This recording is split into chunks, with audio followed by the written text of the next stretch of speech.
Hi friends, आपका स्वागत है प्रिलिमिनरी एग्जाम सीरीज में। इस सीरीज में हम पिछले 10 सालों में एचपीपीएससी की वेरियस एग्जाम्स पे पूछे गए क्वेश्चंस को डिस्कस कर रहे हैं। और आज हम बात करेंगे इंडियन पॉलिटी सेक्शन की। इस सेक्शन की ये पहली वीडियो है जिसमें हम पिछले 10 सालों में एचपीपीएससी के एग्जाम्स में इंडियन पॉलिटी वाले सेक्शन में पूछे गए क्वेश्चन को डिस्कस करेंगे। इस सीरीज में हमने डिफरेंट डिफरेंट एग्जाम में जो क्वेश्चन पूछे गए उनको कंपाइल किया है, जिसमें कि जैसे एचपीएएस है, एलाइड सर्विसेज है, नायब तहसीलदार है, टीडब्ल्यूओ है, सीडीपीओ है, सेक्रेटरी एग्जाम है, एसीएफ है और डिस्ट्रिक्ट मैनेजर का पेपर है। तो इससे पहले कि हम शुरुआत करें इंडियन पॉलिटी की, आपके लिए एक अनाउंसमेंट है। 2023 और 24 के लिए हमारे फाउंडेशन बैचेस की शुरुआत हो गई है और हमारे कोर्सेज हैं आईएएस, एचएएस, अलाइड सर्विसेज, नायब तहसीलदार, बैंक एंड एसएससी। यदि आप इनमें से किसी भी कोर्स का हिस्सा होना चाहते हैं तो स्क्रीन पे दिए गए नंबर पे आप कॉल कर सकते हैं। हमारी वेबसाइट है www.thecareerspath.com। आप इस कोर्स के बारे में अधिक जानकारी चाहते हैं तो हमारी वेबसाइट पे आप जा सकते हैं और इसके अलावा हमारे जो कॉन्टैक्ट नंबर पे आप हमसे बात कर सकते हैं। चलिए तो शुरुआत करते हैं इंडियन पॉलिटी के पहले क्वेश्चन की। क्वेश्चन नंबर 1 है, who propounded the idea of partyless democracy. आपके पास ऑप्शंस दिए हैं, जवाहरलाल नेहरू ए ऑप्शन है, वीर सावरकर बी ऑप्शन है, सी इंदिरा गांधी है और डी ऑप्शन आपके पास है जयप्रकाश नारायण। तो क्वेश्चन आपसे ये पूछा गया है कि पार्टीलेस डेमोक्रेसी का जो आइडिया है वो किसने दिया। तो आपके पास ऑप्शंस में से इसमें राइट आंसर आपके पास होगा जयप्रकाश नारायण, यानी कि इस क्वेश्चन का राइट आंसर आपका होगा डी। जयप्रकाश नारायण ने पार्टीलेस डेमोक्रेसी का आइडिया दिया, इसका राइट आंसर होगा। अब जयप्रकाश नारायण के बारे में आप जानते ही होंगे कि जयप्रकाश नारायण जो है एक इंडियन एक्टिविस्ट है, एक पॉलिटिशियन है। और जयप्रकाश नारायण का जो निक नेम है, इन्हें जेपी भी कहा जाता है या इन्हें लोक नायक भी कहा जाता है। तो ये भी कई बार एग्जाम में क्वेश्चन पूछा जाता है कि जेपी, शॉर्ट फॉर्म इनको जेपी कहा जाता है, लोक नायक भी इनको कहा जाता है। और यदि हम बात करें जेपी नारायण की तो 1950 में इनका एक सर्वोदय प्लान आया था, which was Sarvodaya plan which was inspired by Mahatma Gandhi. वो महात्मा गांधी से इंस्पायर्ड इनका प्लान था जिसपे एम्फेसाइज किया गया था एग्रीकल्चर एंड कॉटन इंडस्ट्री के लिए।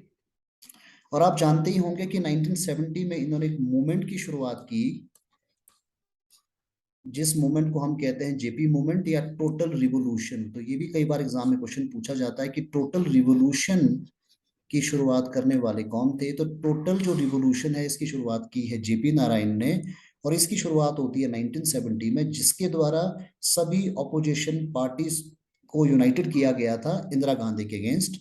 और आप जानते ही होंगे कि जिसका इम्पैक्ट हुआ और 1975 में भारत में पहली गैर कांग्रेसी सरकार बनती है मोरारजी देसाई की अध्यक्षता में। तो जेपी नारायण जो है इनको मैग्सेसे अवार्ड भी मिला एंड 1999 में पोस्टहुमसली इनको भारत रत्न भी दिया गया। तो आइडियोलॉजिकल ये सोशलिस्ट थे और इन्होंने कांग्रेस सोशलिस्ट पार्टी का भी गठन किया। तो ये भी इंपॉर्टेंट होगा, कांग्रेस सोशलिस्ट पार्टी का भी इन्होंने गठन किया। चलिए तो बात करते हैं क्वेश्चन नंबर 2 की। क्वेश्चन नंबर 2 आपकी स्क्रीन पे है। Match list 1 and list 2 and identify the correct answer from the given codes below. List 1 आपके पास दी गई है जिसमें कि आपके पास 4 आइटम्स है और लिस्ट 2 भी आपके पास दी गई जिसमें भी 4 आइटम है। तो लिस्ट 1 में जो पहली आइटम है formation of village panchayat, second है यूनिफॉर्म सिविल कोड, थर्ड है agriculture and animal husbandry, fourth है separation of judiciary from executive. और नीचे आपके पास आर्टिकल्स दिए गए हैं 1 2 3 4। आर्टिकल 50 है, आर्टिकल 48 है, आर्टिकल 40 एंड आर्टिकल 44 है। तो ये जो क्वेश्चन है आपका डीपीएसपी से पूछा गया क्वेश्चन है ये। और यहाँ आपके पास अलग अलग आर्टिकल्स को आपको बताना है कि किस जो लिस्ट 1 में जो आपके पास आइटम दी है वो किस आर्टिकल के साथ एसोसिएटेड है, यानी लिस्ट 2 के साथ एसोसिएटेड है। तो चलिए शुरू करते हैं। तो फॉर्मेशन ऑफ विलेज पंचायत आपके पास दिया हुआ है आर्टिकल नंबर 40 में। तो लिस्ट 1 की पहली आइटम आपकी 3 के साथ मैच करेगी, यानी कि आर्टिकल 40 में इसका वर्णन है। यूनिफॉर्म सिविल कोड आपका आर्टिकल नंबर 44 में है। एग्रीकल्चर एंड एनिमल हस्बेंड्री आपके पास आर्टिकल नंबर 48 में है। Separation of judiciary from executive आपका आर्टिकल नंबर आपका 50 में दिया हुआ है। तो चलिए अब इसके आंसर्स के ऊपर हम बात करते हैं। आपके पास नीचे कोड्स दिए गए हैं ABCD। तो इस केस में जो हमारा आंसर है वो आंसर बन रहा है A का 3rd, B का 4th, C का 2 एंड D का 1, यानी कि हमारा राइट आंसर हो रहा है A। तो देखिए ये जो क्वेश्चन है लगातार डीपीएसपी से एग्जाम में क्वेश्चन पूछे जाते हैं। तो एग्जाम में जाने से पहले ये इंपॉर्टेंट है कि डीपीएसपी के जितने भी आर्टिकल्स हैं सब आर्टिकल के बारे में आपको जानकारी होनी चाहिए, और उसमें से भी जो कुछ इम्पोर्टेंट आपके डीएसपीज हैं वो बहुत ज़्यादा इम्पोर्टेंट है, उनके बारे में तो आपको पता होना ही चाहिए। डीपीएसपी के बारे में आप जानते ही होंगे कि डीपीएसपी का जो कॉन्सेप्ट है वो आयरलैंड से लिया है, तो ये आपके लिए इम्पोर्टेंट होगा। तो ये आयरलैंड का ये कॉन्सेप्ट है। पार्ट नंबर 4 आपका ये कॉन्स्टिट्यूशन का है, और आर्टिकल्स है 36 से 51 के बीच में। इन हिंदी में कहते हैं राज्यों की नीति निर्देशक तत्व। तो डीपीएसपी का जो ऑब्जेक्टिव है, यानी कि जो डीपीएसपी एम्फसाइज करता है वो है सोशियो इकोनॉमिक जस्टिस को अपहोल्ड करता है। तो चलिए अब हम बात करते हैं क्वेश्चन नंबर 3 की। तो क्वेश्चन नंबर 3 आपकी स्क्रीन पे ही है। What constitute the definition of money bill under article 110 of the Indian constitution. तो आपके पास ऑप्शन ABCD आपकी स्क्रीन पे दिए हुए हैं। क्वेश्चन आपसे ये पूछा गया है कि भारतीय संविधान में जो 110वां अनुच्छेद में मनी बिल की क्या परिभाषा दी गई है, यानी कि धन विधि की क्या परिभाषा दी गई है। आपके पास ए ऑप्शन है the imposition, abolition, alteration in the regulation of any tax. B आपके पास है the regulation of borrowing of money. C है the appropriation of money out of the consolidated of money out of consolidated fund of India. D आपके पास है all of the above. यानी कि ये मनी बिल वाला क्वेश्चन है कि मनी बिल की जो डेफिनेशन आर्टिकल 110 में दी गई है, व्हाट इज द डेफिनेशन। तो इस केस में आपका राइट आंसर हो जाएगा डी, यानी कि ऑल ऑफ द अबव। ये सभी ABC ऑप्शन में जो आपके पास स्टेटमेंट्स दी गई हैं, all are the part of the definition of the money bill under article 110 of the Indian constitution. So money bill के बारे में कुछ और भी कॉन्सेप्ट इंपॉर्टेंट है। मनी बिल की डेफिनेशन आर्टिकल 110 में दी गई है, यहाँ आपके पास डेफिनेशन है। इसके अलावा आर्टिकल 109 भी मनी बिल के साथ ही एसोसिएट है, जिसमें कि आपके पास प्रोसीजरल एस्पेक्ट दिया गया है कि प्रोसीजर क्या है मनी बिल के। और मनी बिल के कंटेक्स्ट में हम जानते हैं कि money bill can introduce in Lok Sabha only. ये भी आपके लिए इंपॉर्टेंट है कि इसका इंट्रोडक्शन जो है सिर्फ लोकसभा में ही किया जा सकता है। एंड इसका जो सर्टिफिकेशन है, सर्टिफिकेशन की जो पावर है वो सिर्फ स्पीकर के पास है, यानी कि जो स्पीकर होता है वो डिसाइड करता है is it a money bill और नॉट। और मनी बिल के पास के संदर्भ में लोकसभा के पास एक्सक्लूसिव राइट है, यानी कि दूसरा हाउस यानी कि राज्यसभा के पास इतना ही शक्ति दी गई है कि विद इन द 14 डेज का टाइम उनके पास है कि यदि उसको पास करते हैं, अगर उसको पास नहीं भी करते हैं तो ये माना जाएगा कि it is passed by the Rajya Sabha, यानी कि दूसरा हाउस यानी कि अपर हाउस के पास मनी बिल के कंटेक्स्ट में जो आपकी पावर है वो लगभग ना के बराबर, सिर्फ वो 14 डेज का ही टाइम उनको मिलता है रिस्पॉन्स करने का, और इसमें उनका जो रिस्पॉन्स है वो मायने नहीं रखता। तो चलिए बात करते हैं नेक्स्ट क्वेश्चन की। नेक्स्ट क्वेश्चन आपकी स्क्रीन पे ये, under which article of Indian constitution amendment process has been given. तो क्वेश्चन आपसे ये पूछा गया है कि ऐसा कौन सा आर्टिकल है, जो नीचे दिए गए आर्टिकल्स हैं, जिसमें कि अमेंडमेंट प्रोसेस के बारे में जानकारी दी गई। अमेंडमेंट का मतलब होता है संशोधन की जो प्रक्रिया के बारे में जानकारी किस आर्टिकल में है, तो आपके पास ऑप्शन 361 है, आपका पास बी ऑप्शन 364 है, सी ऑप्शन 368 है, डी ऑप्शन आपके पास दिया गया 370। तो आर्टिकल 368 जो है, जिसमें कि अमेंडमेंट प्रोसेस के बारे में प्रोविजन किया गया है, तो इसका राइट आंसर आपके पास सी हो जाएगा। तो इस केस में राइट आंसर आपका सी होगा। आर्टिकल 368 में अमेंडमेंट प्रोसेस के बारे में जानकारी दी गई है। तो चलिए कुछ और बात करते हैं इससे रिलेटेड कुछ कॉन्सेप्ट की। अमेंडमेंट के जो प्रोसीजर है उसको हमने बोरो किया है साउथ अफ्रीका के कॉन्स्टिट्यूशन से। तो ये कॉन्सेप्ट एक्चुअली साउथ अफ्रीका का है, और पार्ट नंबर ये 20 है, और आर्टिकल नंबर तो 368 में अमेंडमेंट प्रोसीजर के बारे में जानकारी दी गई है।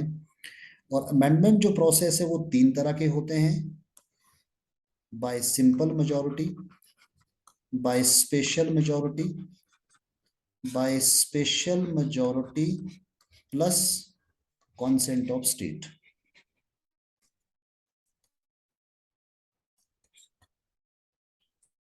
तो चलिए अब बात करते हैं नेक्स्ट क्वेश्चन की। नेक्स्ट क्वेश्चन आप देखेंगे, which of the following constitutional amendment act restrict the size of council of minister to 15% of the total member of the Lok Sabha। तो ये क्वेश्चन भी बहुत बार एग्जाम में पूछा गया है, बहुत इंपॉर्टेंट क्वेश्चन है। ऑप्शन आपकी स्क्रीन पे दिए गए हैं। 89th अमेंडमेंट 2001 है, 90th अमेंडमेंट 2002 है, 91st अमेंडमेंट 2003 है, 93rd अमेंडमेंट 2003 है। तो क्वेश्चन आपसे ये पूछा गया है कि किस अमेंडमेंट के द्वारा, ऐसा कौन सा अमेंडमेंट है जिसके द्वारा जो काउंसिल ऑफ मिनिस्टर में जो मिनिस्टर का स्ट्रेंथ है वो 15% कर दी गई है। सो इसका राइट आंसर आपके पास होगा सी, यानी कि 91st अमेंडमेंट एक्ट 2003 का, जिसके द्वारा काउंसिल ऑफ मिनिस्टर का जो स्ट्रेंथ है उसको फिक्स कर दिया गया है, जो कि आपकी मैक्सिमम 15% होगी। It is not in the context of only centre as well as the state. तो स्टेट के कंटेक्स्ट में भी, स्टेट हो सेंटर हो, 91st अमेंडमेंट एक्ट 2003 के द्वारा प्रावधान कर लिया गया है कि काउंसिल ऑफ मिनिस्टर में जो स्ट्रेंथ है वो मैक्सिमम 15% ही होगी, including in context of centre prime minister, in context of state including chief minister of the state. चलिए तो नेक्स्ट हम बात करेंगे नेक्स्ट क्वेश्चन की। What is the security deposit amount which a candidate contest election for the post of president and vice president of India has to tender. तो आपके पास option आपकी स्क्रीन पे दिए गए हैं, A B C D option आपके पास है। क्वेश्चन आपसे ये पूछा गया है कि प्रेसिडेंट और वाइस प्रेसिडेंट के इलेक्शन के लिए सिक्योरिटी डिपॉजिट अमाउंट कितना रखा गया है। तो इसका राइट आंसर आपके पास होगा 15,000 ईच, यानी कि D is the right answer of this question. आपको मालूम है कि प्रेसिडेंशियल इलेक्शन के लिए एक सिक्योरिटी अमाउंट डिपॉजिट करना होता है जो कि आपका 15,000 है, और यदि इलेक्शन में टोटल वोट का 1/6 वोट किसी कैंडिडेट को obtain नहीं होते हैं तो उस केस में उसकी सिक्योरिटी फॉरफिट हो जाती है। तो ये भी बहुत इंपॉर्टेंट है। तो ये 1/6 वोट है, यानी कि टोटल वोट का 1/6 वोट obtain करना इंपॉर्टेंट है। अदरवाइज जो सिक्योरिटी अमाउंट जो कि आपका 15,000 है वो आपका लैप्स हो जाएगा, यानी कि फॉरफिट हो जाएगा। चलिए तो बात करते हैं नेक्स्ट क्वेश्चन की। Which article of Indian constitution mention about president power of pardon. So ये बहुत इंपॉर्टेंट क्वेश्चन है। क्वेश्चन आपसे ये पूछा गया है कि जो राष्ट्रपति की पार्डनिंग जो पावर है, क्षमादान की शक्तियां हैं, वो किस आर्टिकल में मेंशन है। तो ये क्वेश्चन आपके पास क्या है कि क्षमादान की जो शक्तियां राष्ट्रपति की है वो किस आर्टिकल में मेंशन है। तो आर्टिकल 52, आर्टिकल 62, आर्टिकल 72 और आर्टिकल आपके पास 82 दिया गया है। तो इस केस में इसका राइट आंसर आपके पास होगा 72, यानी कि सी आपका राइट आंसर है। आर्टिकल 72 में प्रेसिडेंट ऑफ इंडिया के पास ऐसी पावर है जिसके द्वारा वो जो पार्डनिंग पावर है, और ये पार्डनिंग पावर आपकी 5 टाइप्स की है। 1 पार्डनिंग पावर है, सेकंड आपकी कॉम्यूटेशन है, थर्ड आपकी रिमिशन है, फोर्थ आपकी रिस्पाइट है, और फिफ्थ आपकी रिप्राइव है। तो कुल मिला के ये 5 टाइप की पार्डनिंग पावर है। They are not a judicial power, they are a executive power entitle to the president of India. और ये टाइप आपके कुल मिला के 5 टाइप की आपके पास पार्डनिंग पावर आती है। चलिए तो बात करेंगे नेक्स्ट क्वेश्चन की। Financial emergency under Article 360 has been imposed in India in the year 1962, 1965, 1971, none of the above। यानी कि आपके पास 4 ऑप्शन दिए गए हैं। क्वेश्चन आपका ये है कि जो फाइनेंशियल इमरजेंसी है आर्टिकल 360 के तहत वो कितनी बार वो इंडिया में कब इम्पोज हुई। तो आपके पास ऑप्शन 4 दिए हुए हैं। तो इसका राइट आंसर होगा नन ऑफ द एबव, यानी कि फाइनेंशियल इमरजेंसी अभी तक भारत में कभी भी इम्पोज नहीं हुई। हालांकि नेशनल इमरजेंसी भारत में बहुत बार इम्पोज हुई है, लेकिन फाइनेंशियल इमरजेंसी जो कि आर्टिकल 360 में दी गई है भारत में अभी तक इम्पोज नहीं हुई है। तो चलिए इस बारे में बात करते हैं कि क्या है फाइनेंशियल इमरजेंसी का कॉन्सेप्ट।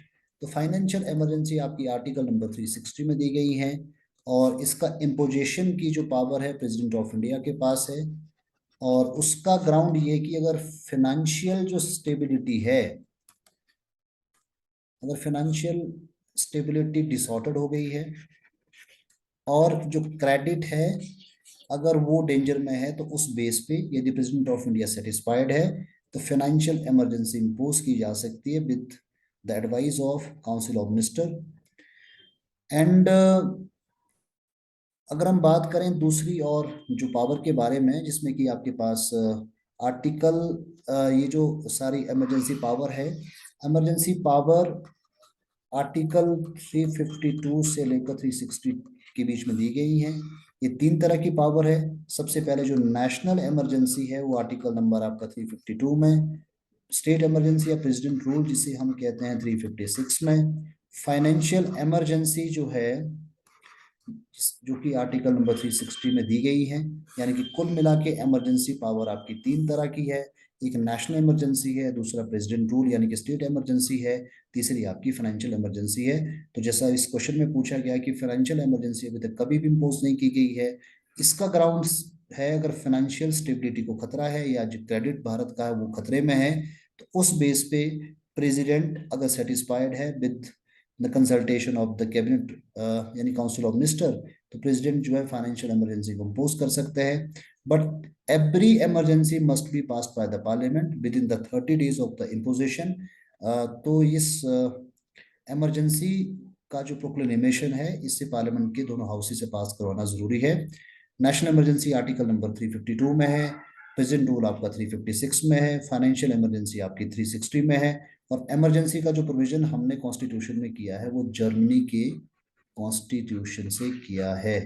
तो ये भी आपके लिए इम्पोर्टेंट होगा कि जर्मनी से हमने प्रावधान किया है इमरजेंसी प्रोविजन के बारे में। चलिए तो बात करेंगे नेक्स्ट क्वेश्चन की। In which case did the Supreme Court give the doctrine of basic structure of the Constitution? ये क्वेश्चन बहुत बार एग्जाम में पूछा जाता है, लगातार आप देखेंगे। तो क्वेश्चन आपसे ये पूछा गया है कि सुप्रीम कोर्ट ने किस केस में बेसिक स्ट्रक्चर की थ्योरी दी है। सो केशवानंद भारती केस है, ये ऑप्शन है। दूसरा आपके पास गोलकनाथ केस है, इंदिरा स्वामी केस है, शंकरी प्रसाद केस है। तो इस क्वेश्चन का राइट आंसर आपके पास हो जाएगा ए, यानी कि केशवानंद भारती केस है 1973 का। तो 1973 के इस ये जो केस आपका है ये यूनियन ऑफ इंडिया यानी government of India, I am sorry, तो ये 1973 का जो ये केस है इसमें आपका केशवानंद वर्सेस आपका स्टेट ऑफ केरला है। स्टेट ऑफ केरला ये केस है और इस केस में सुप्रीम कोर्ट का ये वर्डिक्ट है बेसिक स्ट्रक्चर का। बेसिक स्ट्रक्चर मतलब ये कि इसके बाद जो है वो पार्लियामेंट की शक्ति जो अमेंडमेंट की थी वो काफी लिमिटेड हो गई। पार्लियामेंट जो है बेसिक स्ट्रक्चर को डिस्ट्रॉय नहीं कर सकती। और ये बेसिक स्ट्रक्चर क्या है, it is subject to judicial interpretation. तो ये जुडिशरी के पास पावर यानी सुप्रीम कोर्ट या हाई कोर्ट के पास पावर है कि बेसिक जो स्ट्रक्चर है उसको डिफाइन करने की। So go to the next question. Supreme Court judgment in Indira Sawhney versus Union of India case deal with, ये भी बहुत इंपॉर्टेंट क्वेश्चन है, बहुत बार एग्जाम में पूछा गया। रिजर्वेशन फॉर ओबीसी है, reservation for SC and ST है, सी आपके पास रिजर्वेशन इन प्रमोशन है, डी आपके पास रिजर्वेशन फॉर मुस्लिम है।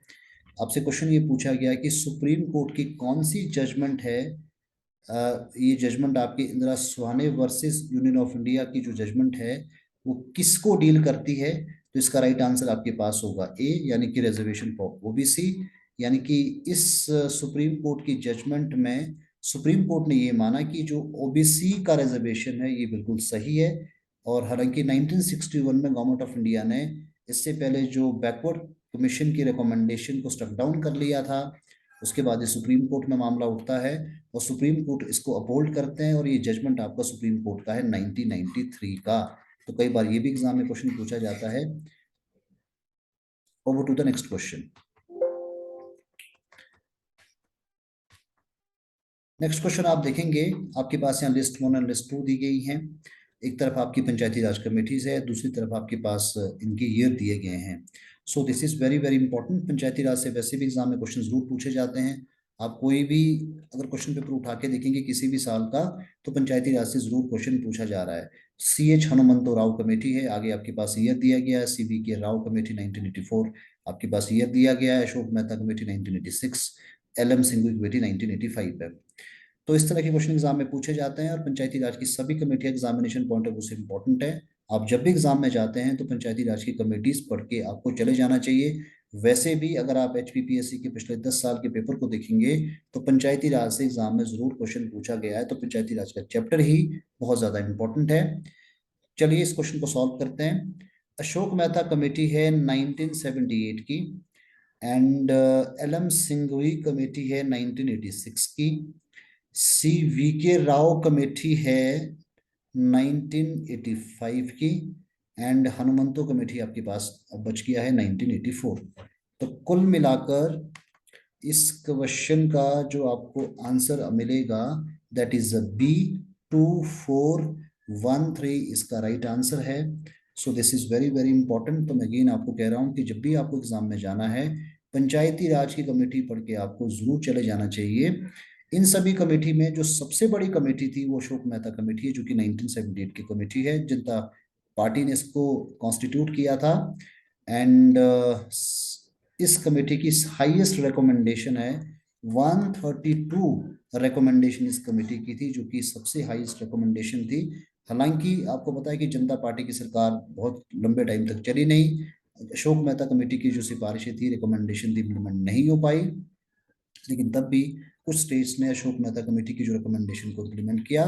तो एग्जामिनेशन पॉइंट ऑफ व्यू से पंचायती राज की सभी कमेटियां बहुत इंपॉर्टेंट होगी और सबसे ज्यादा इंपॉर्टेंट होगी अशोक मेहता कमेटी, क्योंकि ये सबसे ज्यादा रिकमेंडेशन देने वाली कमेटी है। Over to the next question. Next question पे बात करेंगे, which of the following is not associated with the electoral reforms in India. आपके पास नीचे ऑप्शंस ABCD दिए हुए हैं, नीचे कमेटी के नाम दिए हुए हैं और आपसे ये क्वेश्चन पूछा गया है कि इसमें से कौन सी कमेटी इलेक्टोरल रिफॉर्म से संबंधित नहीं है।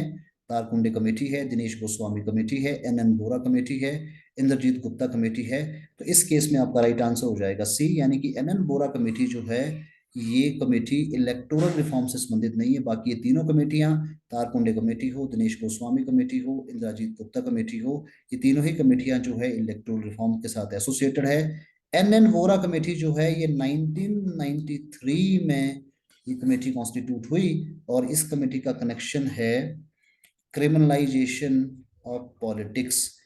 तो इस कमेटी का क्रिमिनलाइजेशन ऑफ पॉलिटिक्स पे इस कमेटी की रिपोर्ट है। इस कमेटी को कॉन्स्टिट्यूट किया गया था क्रिमिनलाइजेशन ऑफ पॉलिटिक्स के ऊपर। तो ये आपके लिए बहुत इंपॉर्टेंट है जी। नेक्स्ट क्वेश्चन पे बात करेंगे, regarding the interim government of 1946 which of the following is not correct. यहाँ आपके पास ऑप्शन 4 दिए गए हैं। तो क्वेश्चन आपसे ये पूछा गया कि इंटरिम जो गवर्नमेंट बनी थी उस गवर्नमेंट के संदर्भ में क्या ठीक क्या सत्य नहीं है। ऑप्शन आपके पास 4 दिए गए हैं, ABCD ऑप्शन आपके पास है। Jawaharlal Nehru was the prime minister, head of the executive council. B. Jawaharlal Nehru was designated as the Vice President of the Viceroy's Executive Council. C है the Viceroy continued to be head of the Executive Council. D है a member of interim government were members of Viceroy's Executive Council.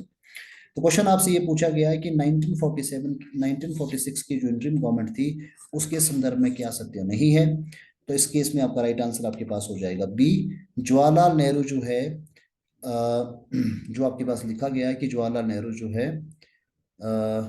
इसमें जो है prime minister की इनकी position थी, लेकिन इसका राइट एक्सप्लेनेशन ये है कि पंडित जवाहरलाल नेहरू जो है इसमें उनका डेजिग्नेशन जो था वो वाइस प्रेसिडेंट का था। प्रेसिडेंट वाली पोजीशन पे उस समय गवर्नर जनरल थे। तो ये इंटरिम गवर्नमेंट का फॉर्मेशन होता है 2 सितंबर 1946 को। टोटल इसमें जो मेंबर थे वो 14 मेंबर इस इंटरिम गवर्नमेंट के अंदर थे। फॉर्मेशन आपका हुआ 2 सितंबर 1946 को। और टोटल जो इसमें गवर्नमेंट में मेंबर आपके 14 थे, जिसमें कि 12 जो मेंबर है वो पॉलिटिकल पार्टीज के थे। बाकी आपके 2 एक एग्जीक्यूटिव मतलब इसमें जो गवर्नर जनरल इसके हेड थे। इसके अलावा जो कमांडर ऑफ इंडियन आर्मी है वो भी इसके दूसरे मेंबर थे। तो कुल मिला के 12 प्लस 2 आपकी ब्रिटिशर, यानी कि 14 जो मेंबर ये गवर्नमेंट थी, जिसका फॉर्मेशन आपका 2 सितंबर 1946 को हुआ। और पंडित जवाहरलाल नेहरू की इसमें जो पोजीशन थी वो डेप्यूटी प्रेसिडेंट थे इस एग्जीक्यूटिव काउंसिल के।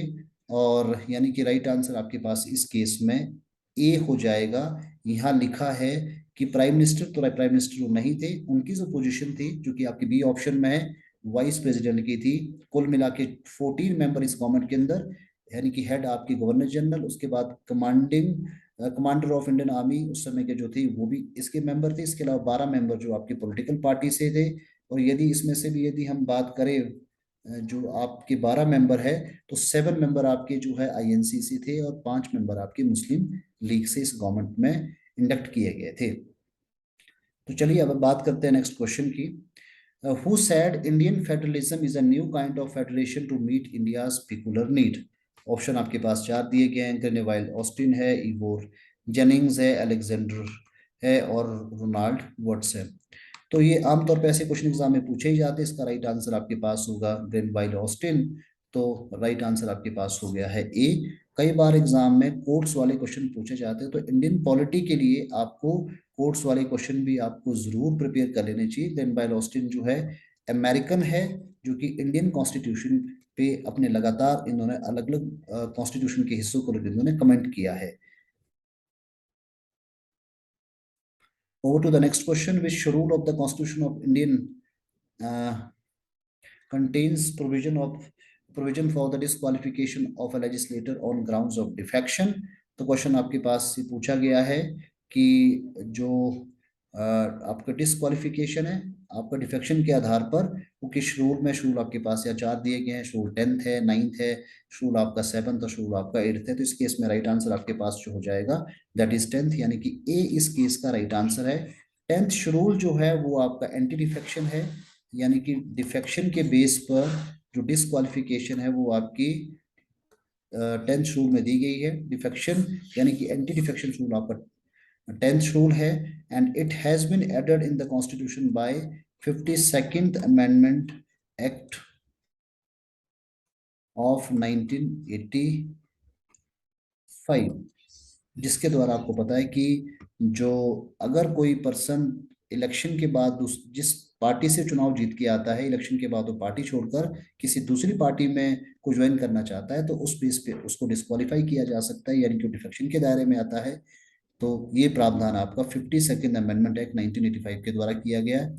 हालांकि यदि एक पार्टी में स्प्लिट होता है, यानी 2/3 की जो मेजोरिटी के साथ यदि कोई पार्टी स्प्लिट होती है, उसे एंटी डिफेक्शन के दायरे में नहीं माना जाएगा। तो ये आपका हो गया क्वेश्चन नंबर 15। चलिए तो आगे बात करते हैं नेक्स्ट क्वेश्चन की। Power of judicial review provided in the constitution is exercise on the basis of which principle. Due process of law है, प्रोसीजर एस्टेब्लिश बाय लॉ है, आर्बिट्रेशन है और नेचुरल जस्टिस हो गया। तो यहाँ क्वेश्चन आपका जुडिशियल रिव्यू से पूछा है, इसे हिंदी में कहते हैं न्यायिक पुनर्विलोकन। तो न्यायिक पुनर्विलोकन की जो शक्ति है वो किस सिद्धांत के आधार पर भारत में एक्सरसाइज होती है, ये आपसे सवाल पूछा गया है। तो सबसे पहले तो आपको ये मालूम होना चाहिए कि जुडिशियल रिव्यू क्या है, यानी कि न्यायिक पुनर्वलोकन क्या है। न्यायिक पुनर्वलोकन का जो कॉन्सेप्ट है उसको हमने अमेरिका से हमने इसको बोरो किया है। जुडिशियल रिव्यू का मतलब होता है कि यदि कोई लेजिस्लेटिव इनेक्टमेंट या एग्जीक्यूटिव ऑर्डर है which is ultra vires to the constitution, जो कि कॉन्स्टिट्यूशन के हिसाब से सही नहीं है, तो जुडिशरी यानी कि सुप्रीम कोर्ट और हाई कोर्ट दोनों ही कोर्ट के पास ये शक्ति है कि सरकार के यानी कि विधायिका या कार्यपालिका के उस कानून या ऑर्डर को अल्ट्रा वायरस यानी कि नल और वाइड घोषित कर सकते हैं। तो जुडिशियल रिव्यू की पावर जो है वो दोनों कोर्ट को दी गई है, supreme court as well as high court. और जुडिशियल रिव्यू का जो कॉन्सेप्ट है उसको हमने यूनाइटेड स्टेट्स ऑफ अमेरिका से इसको हमने बोरो किया है। और यहाँ आपसे सवाल ये पूछा गया कि उसका बेस क्या है, तो उसका बेस है प्रोसीजर एस्टेब्लिश बाय लॉ। और अमेरिकन कॉन्स्टिट्यूशन में हालांकि इसका बेस है ड्यू प्रोसेस ऑफ लॉ, लेकिन हमसे क्वेश्चन पूछा गया है कि इंडियन कॉन्स्टिट्यूशन में जुडिशियल रिव्यू का क्या बेस है, तो उसका राइट आंसर आपके पास होगा बी, यानी कि प्रोसीजर एस्टेब्लिश बाय लॉ। चलिए ओवर टू नेक्स्ट क्वेश्चन पे बात करेंगे। Who presides over the joint sitting of the parliament. आपके पास option A B C D आपकी स्क्रीन पे दिए हुए हैं। प्रेसिडेंट ऑफ इंडिया है, स्पीकर ऑफ लोकसभा है, चेयरमैन ऑफ लोकसभा है, चेयरमैन ऑफ राज्यसभा है, नन ऑफ द अबव है। आपसे सवाल ये पूछा गया है कि संयुक्त अधिवेशन की अध्यक्षता कौन करता है।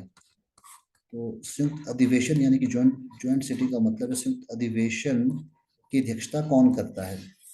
तो सबसे पहले तो आपको ये मालूम होना चाहिए कि ज्वाइंट सिटिंग का प्रावधान जो है क्यों है।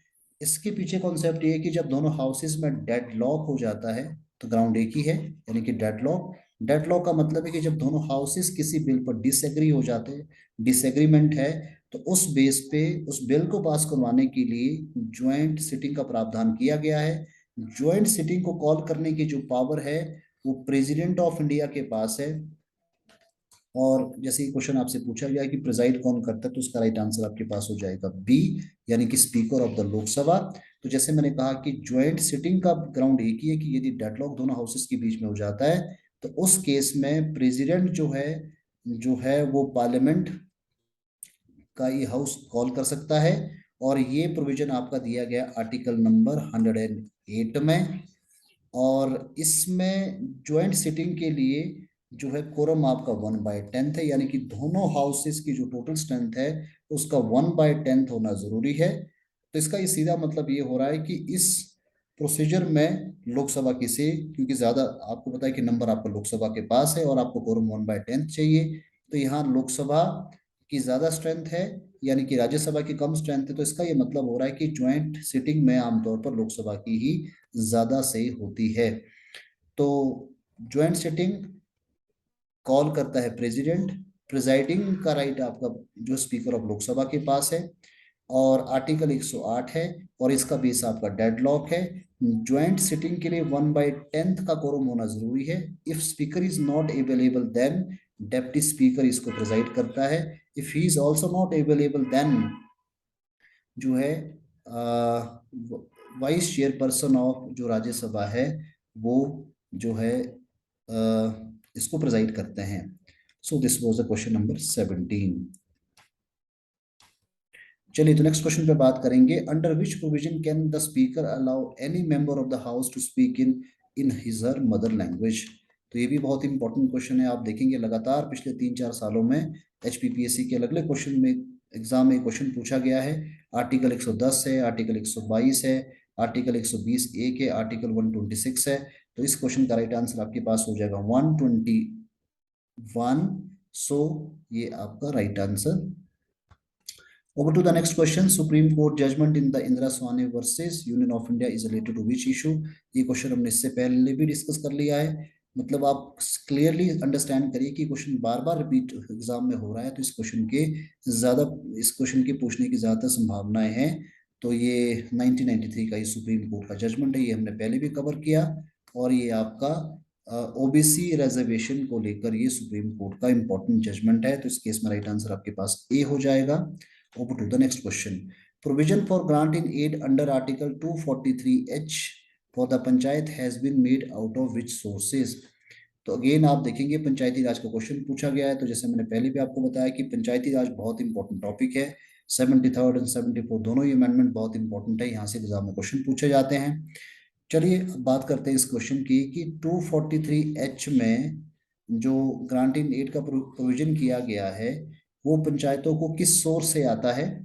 तो आपके पास है चार ऑप्शन। इस केस में आपका राइट आंसर हो जाएगा सी, यानी कि ये जो टैक्सेस कलेक्ट आपकी पंचायत के द्वारा किए जाते हैं। चलिए तो नेक्स्ट क्वेश्चन पे चलेंगे। विच one of the following is a correct sequence,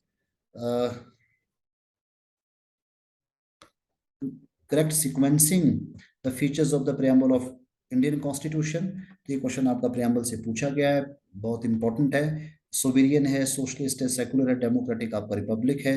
तो आपके पास चार ऑप्शन दिए गए हैं। आपसे ये पूछा गया है कि जो प्रियम्बल है, प्रियम्बल की करेक्ट सीक्वेंसिंग क्या है। तो इस केस में आपका राइट आंसर आपका हो जाएगा ए, सोवेरियन, सोशलिस्ट, सेकुलर, डेमोक्रेटिक और Republican. So this is the right answer of this question. So there is also some concept associated with the preamble, जहां से और भी एग्जाम में क्वेश्चन पूछे जा सकते हैं। आपको मालूम है कि preamble जो है इंडियन कॉन्स्टिट्यूशन का प्रीफेस है, की है, और जो preamble का कॉन्सेप्ट है इसको हमने बोरो किया है यूएसए से। और प्रियम्बल में अभी तक सिर्फ एक ही अमेंडमेंट हुआ है, 42nd अमेंडमेंट आपका, 42nd अमेंडमेंट 1976। और इस अमेंडमेंट के द्वारा हमने तीन वर्ड जोड़े हैं। एक तो आपका सोशलिस्ट है, दूसरा सेकुलर है, तीसरा है फ्रेटर्निटी। तो 1949 यानी कि 1950, 1949 में जब हमारा कॉन्स्टिट्यूशन बना उस समय जो करेक्ट सीक्वेंसिंग प्रियम्बल की है वो क्या है। कई बार इस तरह के क्वेश्चन भी पूछे जाते हैं। तो सुबेरियन, डेमोक्रेटिक, रिपब्लिकन। तो कुल मिलाकर 49th अमेंडमेंट 1976 के द्वारा हमने तीन नए वर्ड, यानी कि इस सीक्वेंस में तो हमने दो ही नए वर्ड जोड़े हैं, जो कि आपका सोशलिस्ट है, दूसरा आपका सेकुलर है। लेकिन 42nd अमेंडमेंट 1976 के द्वारा हमने कुल मिला के तीन वर्ड ऐड किया, जिसमें कि आपका सोशलिस्ट है, सेकुलर है, और तीसरा आपका हो गया है फ्रेटर्निटी। तो राइट आंसर आपके पास हो जाएगा इस केस में ए। नेक्स्ट क्वेश्चन पे बात करेंगे। क्वेश्चन नंबर 22 आपके पास है, जहां आपके पास लिस्ट 1 एंड लिस्ट 2 दी गई है। एंड अब आर्टिकल 15 है, आर्टिकल 20 है, आर्टिकल आपके पास 25 है, आर्टिकल 32 आपके पास दिया गया है। और ये सभी आर्टिकल जो है फंडामेंटल राइट से लिए गए हैं। आइए इसको मैच करते हैं। और जैसे मैं आपको पहले भी बताया कि मैच करने वाले क्वेश्चन ज्यादातर एग्जाम में पूछे जाते हैं। अब यहाँ आर्टिकल 15 जो आपके पास है वो है प्रोहिबिशन ऑफ डिस्क्रिमिनेशन, यानी कि 15 का आपके पास थर्ड के साथ मैच करेगा। 20 जो आर्टिकल है प्रोटेक्शन अगेंस्ट कन्विक्शन के साथ मैच करेगा। आर्टिकल 25 फ्रीडम ऑफ रिलीजन है। आर्टिकल 32 कॉन्स्टिट्यूशनल रेमेडीज आपके पास है। तो चलिए इसका राइट आंसर आपके पास होगा सी। सो फंडामेंटल राइट्स का चैप्टर भी बहुत इंपॉर्टेंट है। जब आप एग्जाम में जाते हैं तो फंडामेंटल राइट का चैप्टर आपको पढ़ लेना चाहिए। फंडामेंटल जो राइट है वो पार्ट नंबर 3 है कॉन्स्टिट्यूशन का। एंड आर्टिकल नंबर आपके पास है 12 टू 35 के बीच में, ये सारे इसमें तमाम आर्टिकल है। 6 फंडामेंटल राइट्स हैं। और कुल मिला के जब इनिशियली कॉन्स्टिट्यूशन बना तो 7 फंडामेंटल राइट्स थे। 1 fundamental right has been dropped which is a right to property. उसको ड्रॉप कर दिया गया 44th अमेंडमेंट 1978 के द्वारा। तो प्रेजेंट टाइम में कुल मिला के अब 6 फंडामेंटल राइट है। और फंडामेंटल राइट को मैग्ना कार्टा भी कहा जाता है। So this is very very, यानी which part of the Indian constitution is known as Magna Carta. So this is the part number 3। चलिए तो बात करते हैं नेक्स्ट क्वेश्चन की। Which one of the following is the correct statement with regard to the emergency provision of Indian Constitution? तो आपसे ये question ये पूछा गया है कि इमरजेंसी प्रोविजन के कंटेक्स्ट में कौन सी स्टेटमेंट जो है वो करेक्ट है। The constitution mention 4 types of emergency. Emergency provision are described articles 340 to 356 in the constitution. Financial emergency has never been imposed in India, emergency under Article 356 can be imposed on the failure of constitutional machinery at the union level. तो question आपसे ये पूछा गया है कि emergency के जो provision है इंडियन कॉन्स्टिट्यूशन में, उस नीचे जो आपके पास स्टेटमेंट्स दी उसमें से कौन सी करेक्ट है। ये स्टेटमेंट आपके पास दी है, the constitution mention 4 types of emergency which is incorrect. We know कि 3 टाइप्स ऑफ इमरजेंसी है यहाँ, नेशनल इमरजेंसी, स्टेट इमरजेंसी और आपकी financial emergency. Emergency provision are described article 340, ये भी आपका गलत है, 352 से 356 के बीच में, so this is also wrong. Financial emergency has never been imposed in India, ये बहुत इंपॉर्टेंट क्वेश्चन है, मतलब ये इंपॉर्टेंट पार्ट है, ये बिल्कुल आपका सही है। तो आपसे यही पूछा गया था कि विच इज करेक्ट, तो इस केस में राइट आंसर आपके पास हो जाएगा सी, यानी कि सी इज द राइट आंसर। देखो एक और चीज है, अगर आप पिछले 10 सालों के एचपीपीएससी के क्वेश्चंस देखेंगे तो चाहे इंडियन पॉलिटी वाला सेक्शन हो, चाहे आपके पास एचपीजीके वाला सेक्शन हो, क्वेश्चन कई बार लगातार रिपीट किए जाते हैं लेकिन ट्विस्टेड फॉर्म में होते हैं, लेकिन क्वेश्चन का पैटर्न लगभग एक जैसा ही रहता है। तो जब भी आपको तैयारी करनी है तो पिछले कम से कम, ज्यादा नहीं हो सकता तो 5 साल के प्रीवियस ईयर की क्वेश्चन पेपर तो पहले एक बार आपको उठा के देखने चाहिए कि किस तरह के क्वेश्चन पूछे जाते हैं। तो इस वीडियो सीरीज से आपको ये जरूर समझ आएगा कि जब आप तैयारी करते हैं, जब आप किताबें पढ़ते हैं घर पे, तो आपको किस तरह की तैयारी करनी चाहिए। चलिए तो आगे बात करते हैं क्वेश्चन नंबर 24 की। According to the doctor Bhimrao Ambedkar which one of the following article of Indian constitution was remain a dead letter. तो डेड लेटर जो है किस आर्टिकल को कहा जाता है, जिसका राइट आंसर आपके पास बी होगा, यानी कि आर्टिकल 356 है। तो ये किसने कहा है, डॉक्टर भीमराव अम्बेडकर ने, ये भी एग्जाम में आ सकता है। तो इन्होंने कॉन्स्टिट्यूट असेंबली में जब उनकी स्पीच थी उसमें उन्होंने कहा था कि आर्टिकल 356 जो है वो आपका डेड लेटर होगा। उसके पीछे की वजह उन्होंने बताई थी क्योंकि पॉलिटिकल पार्टी पॉलिटिकल गेन के लिए इस आर्टिकल का इस्तेमाल हो सकता है कि करे, तो इसलिए उन्होंने 356 जो आर्टिकल, जो कि आपका स्टेट इमरजेंसी है यानी कि प्रेसिडेंट रूल है, इसको डेड लेटर कहा है। नेक्स्ट क्वेश्चन पे बात करेंगे, the elected members of the state legislative assembly participate in the elections of the president of India, vice president of India, members of Rajya Sabha है, मेंबर ऑफ लेजिस्लेटिव काउंसिल है। आपके पास नीचे ऑप्शंस दिए गए ए बी सी डी, और आपको ये बताना है कि विच इज द करेक्ट, इसमें से कौन सा करेक्ट है। तो आप देखेंगे कि लेजिस्लेटिव जो असेंबली के जो मेंबर है किन इलेक्शन में पार्टिसिपेट करते हैं, पहले आपके पास प्रेसिडेंट ऑफ इंडिया, ये बिल्कुल सही है क्योंकि इलेक्टोरल कॉलेज है, उस इलेक्टोरल कॉलेज में पार्लियामेंट और स्टेट लेजिस्लेटिव असेंबली दोनों की ही जो मेंबर है पार्टिसिपेट करते हैं। वाइस प्रेसिडेंट ऑफ इंडिया नहीं, क्योंकि वाइस प्रेसिडेंट ऑफ इंडिया के इलेक्शन में सिर्फ पार्लियामेंटेरियंस ही है जो वोट करते हैं।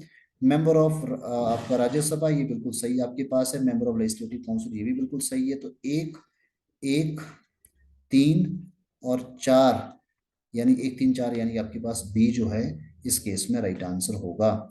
Over to the next question, which of the following are the exclusive committee of the Rajya Sabha. इसमें आपसे क्वेश्चन ये पूछा गया है कि राज्यसभा की कौन सी एक्सक्लूसिव कमेटी है। आपके पास 4 ऑप्शंस दिए गए हैं, कमेटी ऑन सबॉर्डिनेट लेजिस्लेशन है, कमेटी ऑन गवर्नमेंट एश्योरेंसेस है, committee on welfare of scheduled caste and scheduled tribes है, चौथा ऑप्शन आपके पास है committee on public publishing public, correct कर लीजिए, पब्लिक अंडरटेकिंग है। तो आपके पास ऑप्शन स्क्रीन पे ए बी सी डी दिए हुए हैं। तो आपसे ये क्वेश्चन पूछा गया है कि राज्यसभा की कौन सी एक्सक्लूसिव कमेटीज है, यहाँ आपके पास 4 कमेटीज के नाम दिए गए हैं। तो इस केस में राइट आपके पास आंसर हो जाएगा बी, यानी कि 1 and 2, यानी कि सबॉर्डिनेट लेजिस्लेशन और गवर्नमेंट एश्योरेंसेस, ये दोनों ही कमेटी आपकी राज्यसभा की एक्सक्लूसिव कमेटीज हैं। पार्लियामेंट्री कमेटी आपकी 2 टाइप्स की होती है, जिसमें कि एक आपकी स्टैंडिंग कमेटी है, दूसरी आपकी अडॉक कमेटी होती है। अडॉक मतलब टेम्परेरी पीरियड के लिए उन कमेटी को कॉन्स्टिट्यूट किया जाता है, और जो स्टैंडिंग कमेटी है वो कमेटीज हमेशा जो है कॉन्स्टिट्यूट किया जाता है पार्लियामेंट में। और पार्लियामेंट की जो सबसे बड़ी कमेटी है वो कमेटी आपकी है एस्टिमेशन कमेटी, या सॉरी एस्टिमेट कमेटी, जो है सबसे बड़ी कमेटी है, जिस कमेटी में टोटल जो मेंबर आपके 30 मेंबर है, all are from the Lok Sabha से ही सभी मेंबर है। Over to the next question. The tenure of the Chief Election Commissioner of India is, आपसे क्वेश्चन ये पूछा गया कि चीफ इलेक्शन कमिश्नर का टेन्योर कितना है, 5 ईयर है, 5 ईयर्स ऑफ और 6 years of age which ever is earlier है। सी आपके पास है, डी आपके पास है, तो इसका राइट आंसर आपके पास सी हो जाएगा, यानी कि 65 और 6 ईयर जो पहले होगा वो चीफ इलेक्शन कमिश्नर का जो है वो आपका टेन्योर होगा। तो प्रेजेंट टाइम में आपको पता है कि चीफ इलेक्शन कमिश्नर हमारे भारत के है राजीव कुमार, और इलेक्शन कमीशन का मेंशन आर्टिकल नंबर 324 में दिया गया है। तो राजीव कुमार अभी प्रेजेंट भारत के चीफ इलेक्शन कमिश्नर है, और भारत के जो पहले चीफ इलेक्शन कमिश्नर थे वो थे सुकुमार सेन। और इलेक्शन कमीशन का काम होता है प्रेसिडेंशियल, वाइस प्रेसिडेंशियल, पार्लियामेंट और असेंबली इलेक्शन को कंडक्ट करना। नेक्स्ट क्वेश्चन पे बात करेंगे, which of the commissions committees has recommended that there should be a minister for panchayati Raj.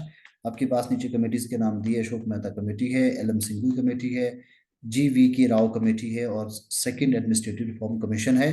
Question आपसे ये पूछा गया है कि कौन सी कमीशन कमेटी ने पंचायती राज मिनिस्टर की रिकमेंडेशन दी, कि मतलब काउंसिल ऑफ मिनिस्टर में पंचायती राज मिनिस्टर होना चाहिए।